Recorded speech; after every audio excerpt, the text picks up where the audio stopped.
Hi, and welcome to the Science Fantasy Experience, and to the next episode of the Ultimate Villain Showdown, EP.2, The Transformers. So I'm going to specifically be looking at G1. And obviously when it comes to choosing my ultimate villain, I'll be going down the route of the Decepticons. And in choosing whoever it is, I will then take a look at their representative toy. But who do I choose? You know, do I go for the egomaniac that is Starscream? You know, he's very powerful indeed. You know, he creates the Combaticons. He's always trying to usurp Megatron. Or perhaps I go for the cold, cynical, calculating force that is Shockwave. You know, he's also incredibly powerful, with a keen mind and sitting, you know, on the sidelines waiting for the right opportunity to take command. Doesn't exactly do much. Or do I go for Devastator? 6 Constructicons, you know, merging to form possibly one of the most powerful Transformers within the ranks, you know, creating the ultimate devastation wherever he goes. But I guess he's kind of just like the hired help. He's just, you know, the muscle of the team. Do I choose Megatron? You know, the maniacal leader that's been in charge for eons and eons. Hell-bent on world, universe domination. Incredibly powerful, you know. But I've got to go one more, who are practically the same guy anyway. The ultimate villain for me is Galvatron. When Unicron reformatted Megatron into Galvatron,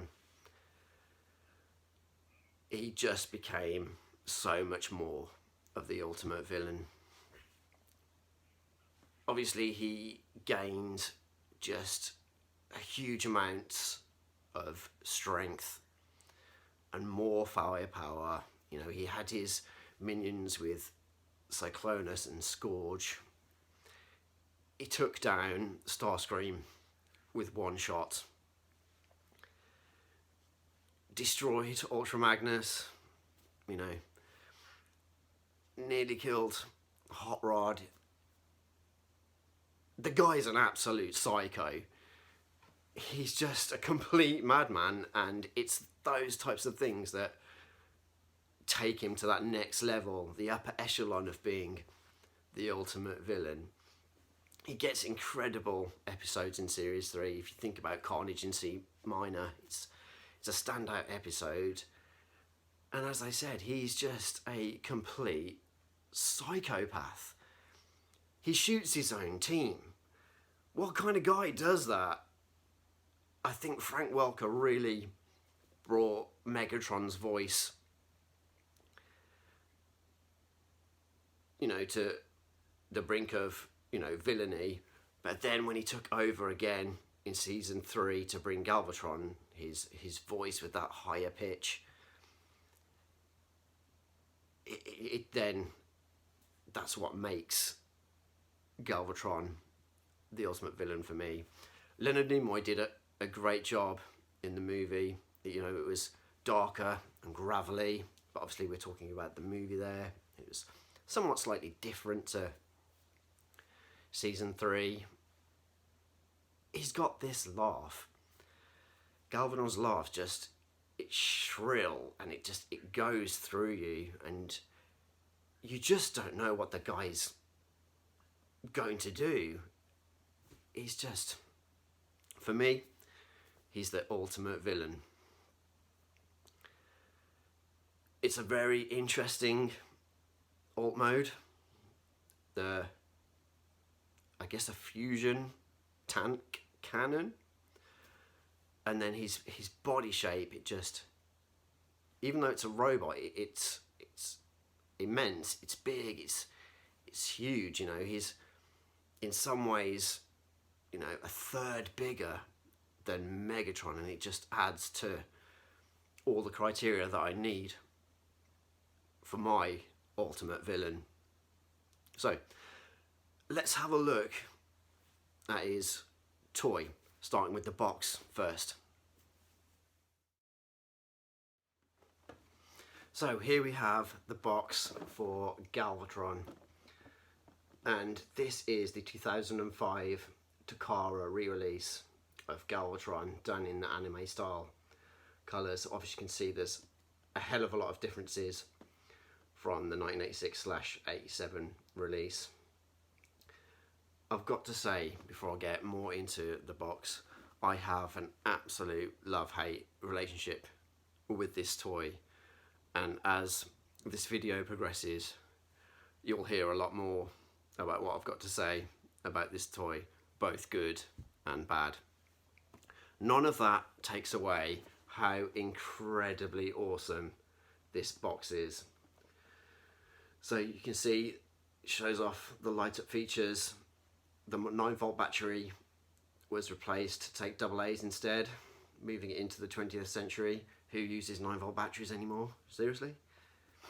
You get the toy, you get to see some extra accessories, and you get this incredible bit of artwork reminiscent of how he comes out of the lava pits in the first couple of episodes, back when they, Cyclonus and Scourge, track him down. I think that image is just incredibly stunning. It shows off the pure size of Galvatron after being reformatted. Just that sinister, insane look on his face, and how much, I keep saying muscly, but he's, you know, he's just a bigger robot, and how domineering that character is. If you take a look at the top, you can see the 3 modes: a space gun, his fusion, tank, space gun, and then obviously his robot mode. And then hitting up the back, you get some OG artwork from back in the day, the 3 modes, and then a little bit of, I believe it was part of a comic that came with some other toys, featuring again just absolutely stunning artwork. Anytime you see some of that original G1 artwork, it gives me just absolute nostalgia feels. This time we've got Metroplex and Triptychon taking centre stage, being that they were incredibly prominent in season 3.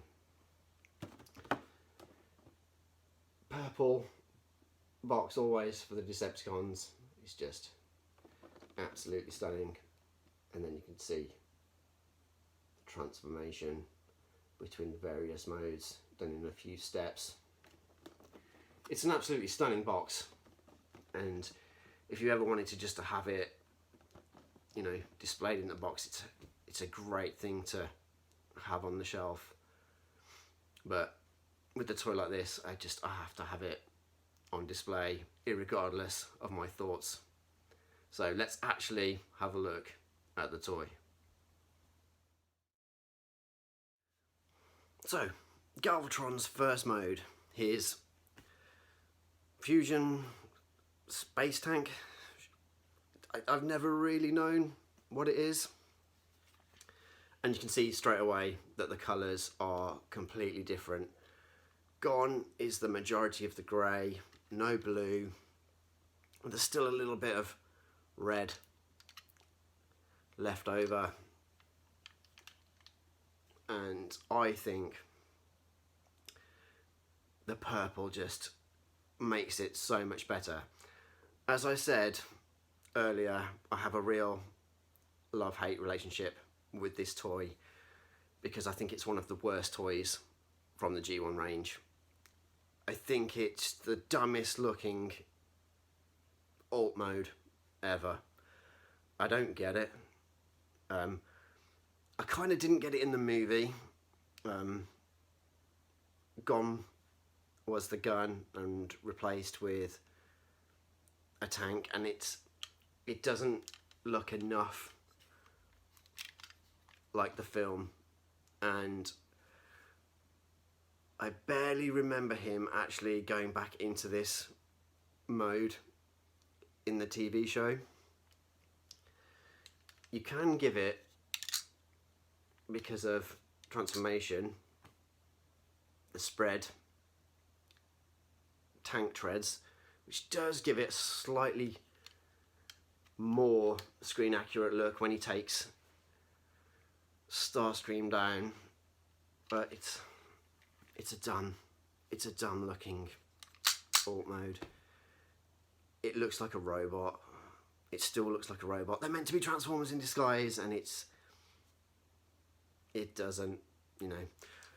When the toy came out in 86, 87, I didn't own it. I didn't want to own it. My next door neighbour had it, and when I saw it, I was just like, it's just not for me.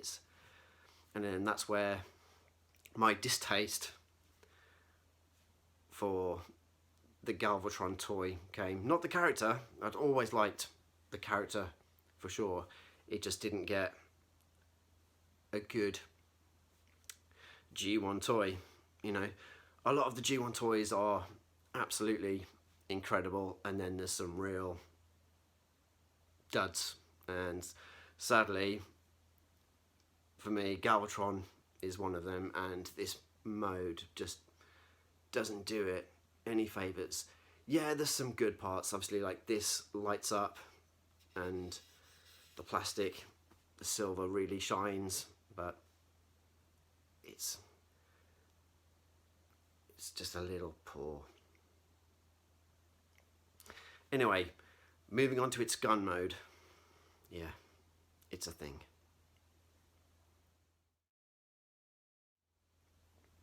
This thing. What on earth is this? This laser pistol. It's the stupidest thing ever. This never happened in the show. Come on, you've just turned some things around and added a handle. Yes, it does noises and lights up again, you know. I don't have the batteries in it. I've learnt my lesson with retro toys and batteries, so I no longer put batteries in my toys, but come on, this thing's a joke. You can still see the tracks. It's pointless. I don't even want to look at it.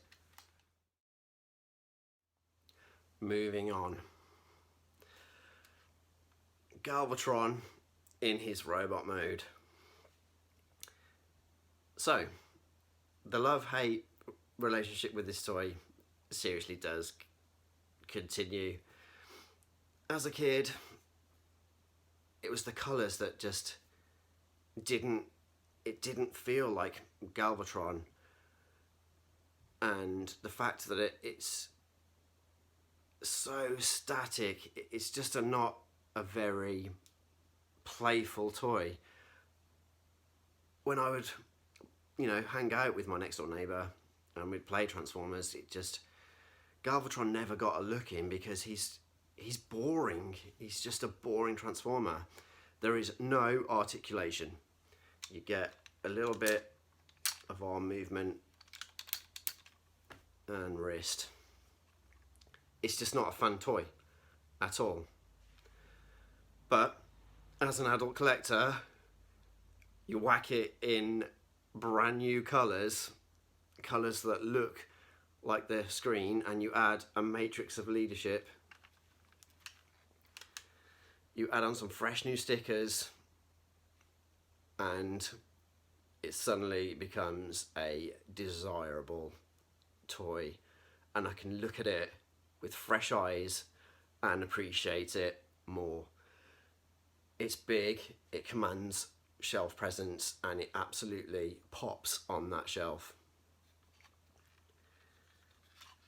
I think it's a great representation of Galvatron, and I can forgive those thoughts of a child, and it really does, you know, own its place as an ultimate villain for me. The red stickers really shine. There's just enough accent of red to make it feel like Galvatron. The purple colour is pretty close to what you get on the screen, and it does tower over a lot of other toys. It's just a great shelf piece.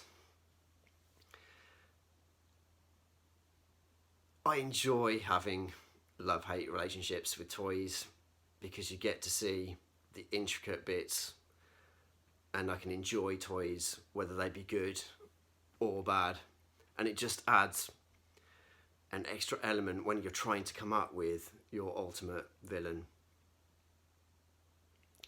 So that has been the Transformers G1 Galvatron as my ultimate villain. I've been Rudy Sasu, and always remember, it's as much about play as it is display.